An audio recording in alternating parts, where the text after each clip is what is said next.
দীর্ঘ এক দশক ধরে অন্ধকারে ঢাকা পড়ে থাকা কুমিল্লা ভিক্টোরিয়া সরকারি কলেজের শিক্ষার্থী ও নাট্যকর্মী সোহাগী জাহান তনু হত্যা মামলা আবারও নতুন করে আলোচনায় এসেছে। এতদিন পরিবার ও নাগরিক সমাজের অভিযোগ ছিল মামলাটি ধামাচাপা দিয়ে রাখা হয়েছে এবং তদন্তে অদৃশ্য বাধা কাজ করেছে। তবে সাম্প্রতিক অগ্রগতিতে সেই অন্ধকার ভেদ করে কিছুটা হলেও আলোর দেখা মিলছে। সেনাবাহিনীর সাবেক senior warrant officer Hafizur Rahman গ্রেপ্তার হওয়ার পর তনুর পরিবার নতুন করে বিচারের আশায় বুক বাঁধছে। যদিও তারা বলছে এটাই শেষ নয়, পুরো সত্য সামনে আসতে হবে। গত ২১ এপ্রিল ঢাকার কেরানীগঞ্জ থেকে পিবিআই হাফিজুর রহমানকে আটক করে। পরে তাকে তনু হত্যা মামলায় গ্রেপ্তার দেখিয়ে কুমিল্লার senior judicial magistrate Mohammad Mominul হকের আদালতে হাজির করা হয়। তদন্ত কর্মকর্তা ৭ দিনের রিমান্ড আবেদন করলে আদালত ৩ দিনের রিমান্ড মঞ্জুর করেন।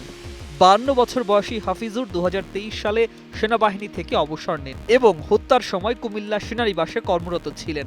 এর আগে ৬ এপ্রিল পিবিআই পরিদর্শক মোহাম্মদ তরিকুল ইসলাম আদালতে মামলার অগ্রগতি তুলে ধরে ৩ জন সন্দেহভাজনের ডিএনএ নমুনা মিলানোর আবেদন করেন, যার মধ্যে হাফিজুর ছাড়াও সাবেক সার্জেন্ট জাহিদ এবং সৈনিক শাহিন আলমের নাম উঠে আসে, যদিও পরিবার নাম নিয়ে বিভ্রান্তির কথা বলেছে।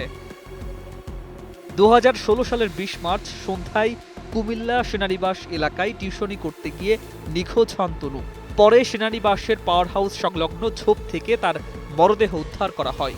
পরদিন তার বাবা ইয়ার হোসেন হত্যা ও ধর্ষণের অভিযোগে মামলা করেন। পরিবারের দাবি, শুরু থেকেই তারা কয়েকজনের নাম উল্লেখ করতে চাইলেও তা গ্রহণ করা হয়নি এবং অজ্ঞাতনামা আসামি দেখিয়ে মামলা নেওয়া হয়।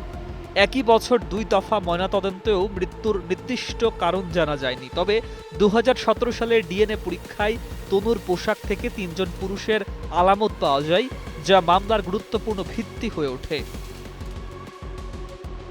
মামলার তদন্ত কর্মকর্তা জানিয়েছেন, অতীতে কি হয়েছে তা নিয়ে তিনি মন্তব্য করতে চান না, তবে তদন্ত গুরুত্বের সঙ্গে এগিয়ে নেওয়া হচ্ছে। ইতোমধ্যেই গ্রেপ্তার ব্যক্তির ডিএনএ নমুনা সংগ্রহ করা হয়েছে এবং অন্য সন্দেহভাজনদের আইনের আওতায় আনার চেষ্টা চলছে।